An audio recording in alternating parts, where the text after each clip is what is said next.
What is your spicy topic of the day?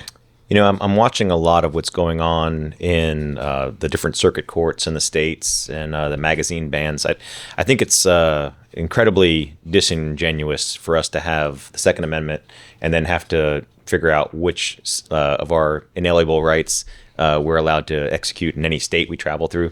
I told you the story earlier that when I used to have to go to Columbia, Missouri for AOB, I would chart my route through Memphis of all places so that I adding an hour to my trip just so that I could carry my gun with me and the rounds that I wanted to use, because even the rounds hollow points were not allowed in Illinois at the time. I don't know if that's still the case, but those, I think that we need we have the Bruin decision. We've got some Supreme Court, precedents, and then we've still got states kind of going rogue, limiting magazine capacities, which is very near and dear to my heart. Obviously, 15 states where you are required to use what we call low capacity magazine. If the manufacturer makes it with a 17 round magazine, that's a standard capacity magazine.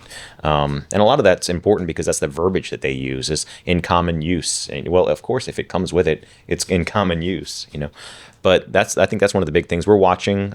We saw something very unprecedented. I know you guys consume a lot of media, but did you see where the circuit judge made a video explaining why that I can't remember if it's 11th Circuit, so I may have said the wrong circuit, but they just heard a case in California, and they upheld their state's magazine bans and a lot of the weapons bans there, and he literally tore it apart. And this is the first time a judge has ever made a video for his I think it's called closing arguments, or basically where he explained his dissenting arguments. He videotaped it.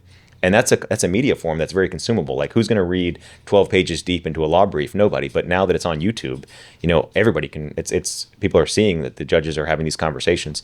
I think it's an interesting time given what's going on in the government right now, and there's a shift, and there's a very much pro freedom shift, I think, happening.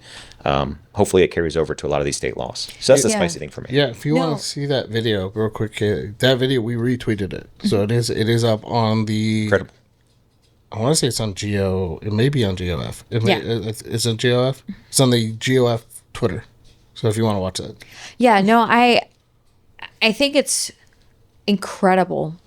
And this is one of the things that for people on the pro-gun side, as a whole, we have not done a great job of. And that is fighting the battle of language. And what I mean by that is we often adopt what the anti-gunners say about us, and then we're playing on their terms. Assault weapon, red flag laws, high-capacity magazines. What does any of that mean, right? Yeah. A red flag law is a gun confiscation order. Mm-hmm. But we let them rebrand and repackage everything, and then we cave and we use their language. And the problem with that is their language is deceptive. And so for an average person or someone who is, kind of gun agnostic, or the people in the middle who maybe would like to have a firearm but haven't made that jump yet, or that new gun owners block that we've been talking a lot about, they hear things like high capacity magazines and they don't understand it. But they're like, well, that's what they said, so that must be bad, or well, I mean, I guess I agree with that. That seems like, they always tout that line of, this is just common sense gun control. No, it's not. We have the Second Amendment. It is an infringement on our rights, and if we let them win the battle of controlling the narrative, controlling the language. Yep.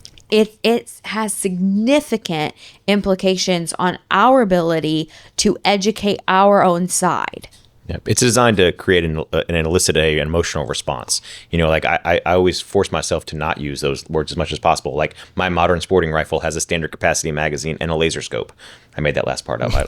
There was actually a law many years ago in Virginia banning laser scopes, and they had to figure out what that was because they didn't know, because that's how uneducated a lot of the lawmakers are, or people in politics are, about firearms. They just don't, and they use those words, those vernaculars, like you said, that are designed to make them scarier or less approachable or less welcoming. And we are guilty of that in the gun community, of using those words, assault rifle and things like that. Or people don't know the difference in AR being armor light rifle versus assault rifle, right? Like that, we should be screaming that every time somebody says it. We should be like, no, that's not what it stands for.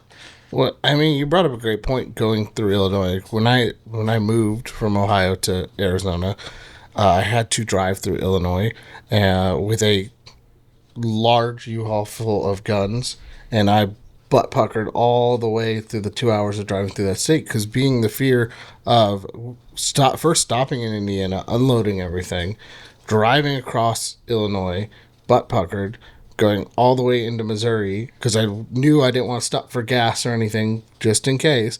Get all the way to Missouri, reload everything, get back in the car, go. It's just such a pain. And then even most recently, and a couple years ago, the understanding of the laws, I had a trip to Colorado, and Colorado has their magazine ban. I believe it's a 15 round limit.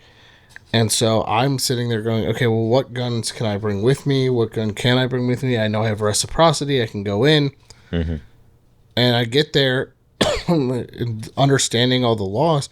I get there and I talk to our friend Sean Herron, who lives in Colorado. He's like, oh, dude, it only affects Colorado residents. You could have brought whatever you wanted. Yeah, there's some interstate commerce clause laws and things like that allow you to, as long as I think it depends on your destination and like passing through this. But even the rules of when you're passing through, like I did learn ultimately that I could have drove through Illinois with my guns, but I would have had to disassemble them, lock them in a separate case or a separate compartment of the vehicle, which at the time I had a van, so there was no separate compartment, and also keep the ammunition separate, unload all the magazines, like the hoops that you have to go through. And every state's different. I know the Eastern Seaboard's got a lot of that. Maryland has got some very arcane laws. There was obviously they exposed a while back that there was a issue where they were running license plates from, and they could tell whether or not people, I guess, had concealed carry permits, or that was the rumor at least. So people were terrified to drive through those states. They would go around them. Just to avoid that, because they were trying to protect themselves or protect their family on a road trip. Yeah, because I know Ohio, at least, your concealed carry license is tied to your license plate. So when they run your license plate, it'll scream concealed carry holder. No, they know. They know immediately before they even come up to the car. But it's things like that as gun owners. I mean, think about it. Our office is in Virginia. We can have whatever we want, but our team goes to DC a lot. Even then, like, what if you have something you're not supposed to have in the car, being from... I mean, we've seen it with celebrities even. There was a guy who had a hollow point ammunition, one of the basketball players, an NBA player, and there was a felony charge to have hollow point ammunition. I mean, that's a defensive round. That's what it's designed for, Just draconian laws. Yeah.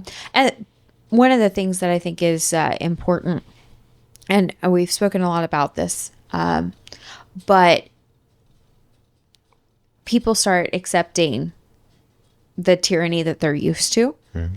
And when it comes to places like DC, places that are super restrictive, it's harder sometimes for...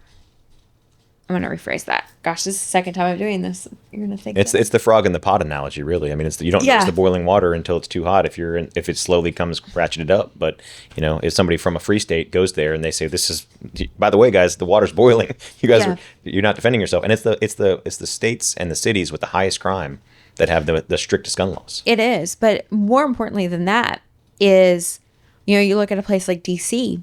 That's where our lawmakers are. How many lawyers have actually gone, or not, well, I guess lawyers do, but how many politicians have actually gone through the process of getting their concealed carry permit in DC?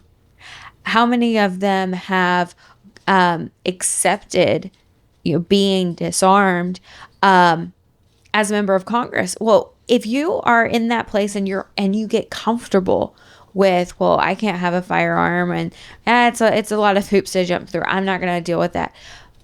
Well, those are the people that are making decisions on the Second Amendment. And so we have to be even louder, because you're not just advocating for your Second Amendment rights, to the good old boys in Tennessee or any of the pro-gun states. You have to remind those legislatures that just because they're spending their time in D.C.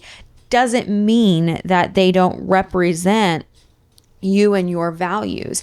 And because stuff can start sounding normal to them, that if they were in their state full time would sound ridiculous to them. And so we can't allow ourselves to accept that level of tyranny, and we can't allow our politicians to forget that they serve their people and they need to be listening to us. And therefore, we can't stay silent. Yeah, that's the problem with the silent majority is that nobody listens to the silence. You know, if you're not complaining, if you're not the squeaky wheel, you're not going to get the grease, as they say. And use all my old euphemisms, but I think you're right, and I think a lot of people have become a little complacent. I come from a state that was heavily red. It's turned a little purple, and now it's bluing up. Originally, where I lived for the longest time, and people are mad, but they're mad. They're talking to each other. Right, like if me and John, if you change the rules here where we're at today in South Carolina and made it, stricter and stricter and stricter, me and him would complain to each other, and we would drink a beer and be mad. But we're not the ones that need to change the laws, right? We need to be talking to the people who actually are. And I understand, people have to get elected, right? So they have to be able to say this and that. I know silencers was a big issue in North Carolina, where sheriffs, not every county was the same. So some counties, sheriffs used to have to sign off on your form for the silencer. If you were an elected official, they found that it was significantly less likely you would sign than you were for appointed. Because if you're appointed, you're not worried about running for re-election. Nobody can throw the number of signatures you've put against you in a campaign or a slur or an ad, because you don't have to run for anything.